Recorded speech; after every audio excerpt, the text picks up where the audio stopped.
यशोदा के पास गए। मैया यशोदा के पास में जाके बोले, मैया आज मैंने पूरे वृंदावन में घूम करके देखा क्या जिसके घर में देखो उसके घर में सुंदर सुंदर पकवान बन रहे हैं, जिसके घर में देखो सब नए नए वस्त्र पहने हैं। मैया मैंने तो कहूँ देखो तो तू पकवान बनाए रही, तू सुंदर सुंदर वस्त्र पहने, क्या बात है? आज भाई वृंदावन में कोई आए रोएगा या कोई त्योहार है जिसमें का रो? मैया में कुछ समझ में नहीं आए रही। तब तक बाबा नंद आए। बाबा नंद ने कहा, कन्हैया तुम्हें नहीं पता है, आज हमारे वृंदावन में कार्तिक की अमावस्या के दिन हम सभी वृंदावन वासी मिलकर के इंद्रदेव का पूजन करते हैं, और जब इंद्र देवता का पूजन करते हैं तो उसी की बस तैयारियां हो रही हैं। भगवान कन्हैया बोले, बाबा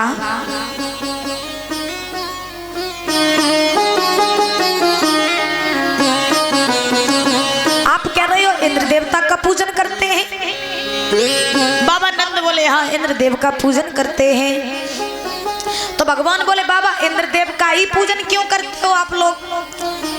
तो नंद बोले कि इंद्रदेव का पूजन हम इसलिए करते हैं कि जब हम इंद्र का पूजन करते हैं तब इंद्र प्रसन्न होकर के पृथ्वी पर जल की वर्षा करते हैं, और जब पृथ्वी पर जल की वर्षा होती है तो फिर हमारी धन धान्य बढ़ता है, हमारी फसल उगती है, हरी भरी घास होती है, जिससे हमारा लालन पालन होता है, इसीलिए हम लोग इंद्रदेव का पूजन करते हैं।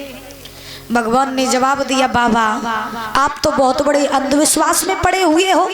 नंद ने जवाब दिया, क्यों? भगवान ने जवाब दिया, इसलिए क्योंकि बाबा इंद्र का तो काम ही है जल की वर्षा करना, और इंद्र अपना कर्म करता है, और जो अपना कर्म करता है वो कभी भगवान हो नहीं सकता।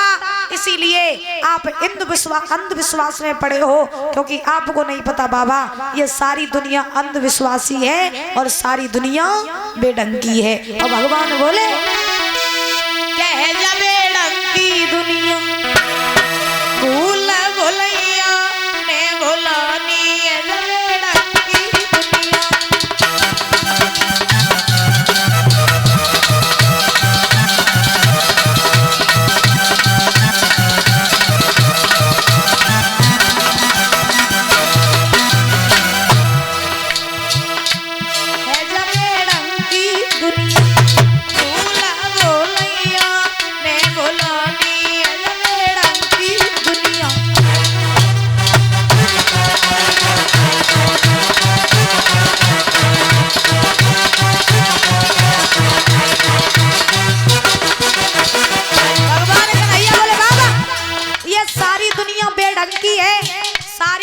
अंधविश्वासी है, सारी दुनिया मतलबी है, क्योंकि सही बात है महाराज। अगर आजकल के लोगों से बोल दिया जाए कि तुम सब कुआं में गिर जाओ तो तुम सब काम सिद्ध हो जाइए। अगर कोई कह दे तो महाराज जब बिना सोचे समझे कुआं में गिर जाइए। क्यों? क्योंकि काम सिद्ध जो हो जाइए। एक भी बार लोग सोचते नहीं है, जो जैसा कह देता है महाराज बस उसी की बात मान लेते हैं। अब हम आपको प्रमाण दे दें कि कुछ दिन पहले एक बीमारी आई थी, बीमारी नहीं अंधविश्वास ही मानो मनोज भैया, पता है कौन सी? कौन सी है? कुछ दिन पहले एक बीमारी चली थी कि सबकी छुट्टियां कट जाती थी। है सही बताइए, तुम्हारे गांव में कहोगी कटी थी चोटी? कटी थी? किसकी? तुम्हारी? कितना कटी गई थी? पता नहीं, तब पूछ रहे। कटी थी कहू की? कटी तुम्हारे गांव? सही सही बताओ, किनकी चुटिया कटी थी बताओ? कहोगी नहीं? जाके चक्कर में हेलमेट लगाए। हेलमेट और हाँ हेलमेट लगा के रात में उनकी छोड़ो, इनने सबने लगाए। देखो चुटिया कितनी बड़ी रखी, तब तो बच पाएंगे। अच्छा हाँ, रात में हेलमेट लगा के सब सोचते के सोचे ना चुटिया चोर आई जाए। लेकिन तुम्हारे गांव में ऐसा बहू नहीं बहू। अब बताओ ये अंधविश्वास हुआ कि नहीं हुआ? परिचित महाराज, अंधविश्वास हुआ कि नहीं हुआ? सारी दुनिया में कोहराम मच गया था, भैया रात में हेलमेट लगा के परियों ना चुटिया कट जाइए। हाँ, इतनी अंधविश्वासी दुनिया है महाराज, इतनी बेढंगी है। भगवान समझा रहे हैं, सुनो बाबा।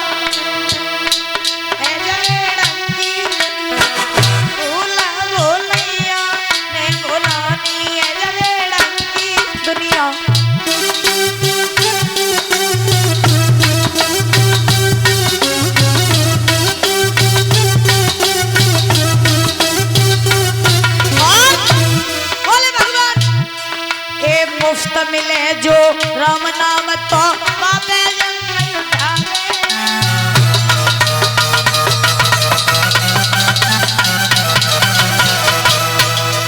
मुफ्त मिले जो राम नाम तो पापे जंग उठावे। ए मरे गढ़े मर घट मसाना पे चंदन फूल चढ़ावे। फूल बोलैया ने बोलानी दुनिया।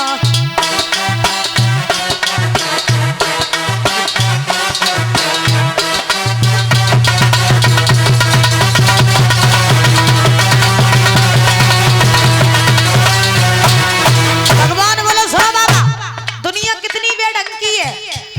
क्या महाराज आजकल के लोग ऐसे हैं कि अगर कहीं भगवान का नाम चल रहा हो, परीक्षित महाराज, अब मान लियो जैसे तुम्हें लोग ब्रजे से भैया खलवत करवाए रहे, और अगर इनके कोई दो चार दुश्मन हो बे तो बे कथा सुनवे काजे नहीं है। क्यों? क्योंकि वो ये कहते हैं हम काहे कथा सुनन जाए, भाई दुश्मन ने भाई बैरी ने कथा करवाई, हम काहे कथा सुनवे काजे जान। बताओ परीक्षित महाराज, अब ये लोग मान लो कि ब्रजेश भैया का दुश्मन उनसे बैर मानता है। अब ये तो भगवान का भजन चल रहा है, तो इसमें कौन सी दुश्मनी, भगवान के भजन में कौन सी दुश्मनी। जबकि कहा जाता है कि अगर आप कितना भी बड़ा आपका दुश्मन क्यों ना हो, अगर उसके यहाँ पर भी भगवान का भजन चल रहा हो तो वहां पर जाना जरूर चाहिए। लेकिन आजकल के लोग नहीं जाते, क्योंकि महाराज दुश्मन भागवत नहीं कराए रहो, और भागवत सुनन जाइए तो दुश्मनी को सलाम न बन जाए। तासो लोग जाते नहीं है, और महाराज मरे घड़े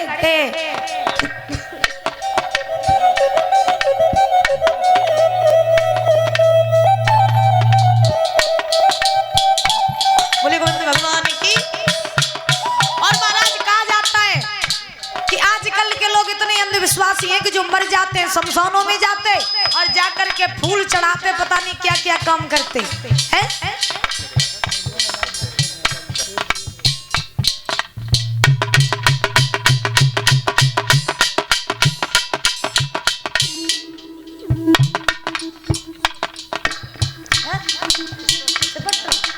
सिपट्टर यादव भैया जी रुद्रपुर से ये समस्त स्टाफ को 50-50 रुपए देकर सम्मानित कर रहे हैं, बहुत बहुत धन्यवाद है। भगवान सुख शांति प्रदान करते रहे, धन के भंडार भरे रहे। और भगवान समझाने लगे बाबा नंद को, सुनो बाबा, हे दुखिया भैया पानी मांगे तो लाठी ले जावे।